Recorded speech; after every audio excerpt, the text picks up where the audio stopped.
হয়, মই এই মুহূৰ্তত উপস্থিত আছোঁ কৃষ্ণাই পাইকান সংৰক্ষিত বনাঞ্চলৰ যি উচ্ছেদিত অঞ্চল, সেই উচ্ছেদিত অঞ্চলত মই উপস্থিত আছোঁ। আৰু ইতিমধ্যে পাইকান সংৰক্ষিত বনাঞ্চলৰ অন্তৰ্গত যি বেতবাৰী, বিদ্যাপাৰা, এই দুটা অঞ্চলত আজি ৰাতিপুৱাৰে পৰা ইতিমধ্যে ইয়াত উচ্ছেদ আৰম্ভ হৈছে। গোৱালপাৰা জিলা বন বিভাগ, গোৱালপাৰা জিলা প্ৰশাসন আৰু আৰক্ষীৰ সহযোগত আজি এই উচ্ছেদ অভিযান ৰাতিপুৱাৰ পৰাই আৰম্ভ হৈছে। আৰু যথেষ্ট ইতিমধ্যে এই অঞ্চলত, এই যি বেতবাৰী আৰু বিদ্যাপাৰা অঞ্চলত যিবিলাক ঘৰ আছে, সেই ঘৰবিলাক প্ৰতিটো ঘৰে এফালৰ পৰা JCB এক্সিভিটৰে এফালৰ পৰা ভাঙি চুৰমাৰ কৰি দিয়া হৈছে। আৰু মোৰ সতীৰ্থ সেই দৃশ্য দেখুৱাই গৈছে। ইতিমধ্যে যথেষ্ট ক্ষয় ক্ষতি আমি হোৱা দেখিবলৈ পাইছোঁ।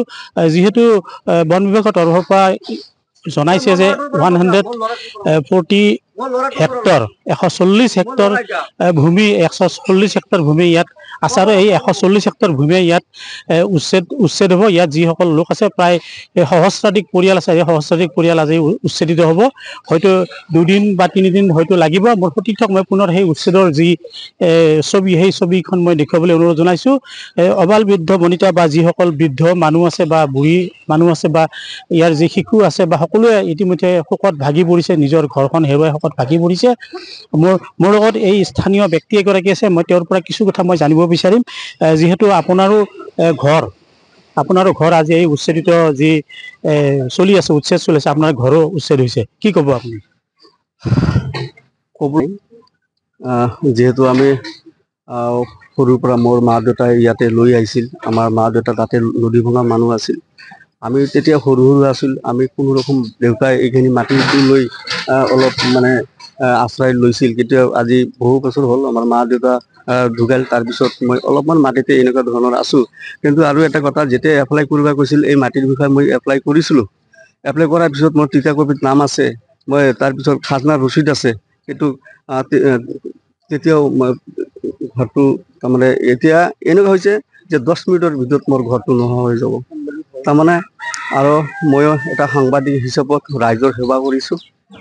আৰু এটা কথা হ'ল যে হিমন্ত বিশ্ব শৰ্মা ডাঙৰ এটা কথা জনা উচিত আছিল যে ইয়াতে কিন্তু 8টা মছজিদ আছে, 4টা স্কুল আছে, পানীৰ ছাপ্লাই দিয়া ব্যৱস্থা আছে। কিন্তু তাৰ ছাত্ৰ থাকতেও এনেকুৱা কোনে কৰিলে, ইয়াৰ আপুনি অলপ তন্ত্ৰ কৰি চাব, কোনে এই কামটো কৰি আপোনাক মানে ডকুমেণ্টবিলাক আপোনাক জমা দিছে। কিন্তু সেইটোৰ বিষয়ে আপুনি ভালকৈ অলপ তন্ত্ৰ কৰিব। তাৰমানে কিয়, ইয়াতে বেতবাৰী বিদ্যাপাৰাৰ বহুত ৰাইজ ইয়াতে আছে। আপুনি যদি বিচাৰে যে 51ৰ কাগজ, 50 কাগজ আছে আৰু 35ৰ কাগজ আছে, গোটেই মানুহৰে কাগজ পত্ৰ চব অ'কে আছে। কিন্তু এটা দুখ লাগে, আপুনি চাব লাগিছিল, ভালকৈ চাব লাগিছিল। আপুনি এটা ৰিপৰ্ট পাই আজি আমাক উচ্ছেদ কৰিলে, এই দুখীয়া মানুহ উচ্ছেদ কৰিলে। কিন্তু কোনো মানুহ ঘৰ বাৰী যে ক'ৰবাত কিবা এটা কৰিব নাই। এতিয়া আকাশৰ তলত আমাক থাকিব লাগিব। যে আমি এটা হিমন্ত ছাৰক এটা অনুৰোধ জনাওঁ, যাতে আমাক সংস্থাপন আমাৰ বেতবাৰী বিদ্যাপাৰাত আমাক মানে সহায় কৰে জানি। হয়, আচলতে এই সংবাদ মাধ্যমত কাম কৰা এইগৰাকী ব্যক্তিয়ে আচলতে শোকত ভাঙি পৰিছে। যিহেতু তেওঁৰো ঘৰটো ভঙা গৈছে বা তেওঁৰ পৰিয়াল আজি গছৰ তলত থাকিব লগা হৈছে। আৰু এইদৰেই এই যে বিদ্যাপাৰা বেতবাৰী যি অঞ্চল আছে, বিদ্যাপাৰা বেতবাৰী অঞ্চলৰ প্ৰায় প্ৰতিটো ঘৰে ইতিমধ্যে শোকত ভাঙি পৰিছে। প্ৰতিটো ঘৰতে কান্দোনৰ ৰোল উঠিছে। আৰু এনেদৰেই যি জিলা প্ৰশাসন তথা বন বিভাগ আৰু যি আৰক্ষীৰ সহযোগত আজি ৰাতিপুৱাৰ পৰাই এই চলিছে উচ্ছেদ অভিযান।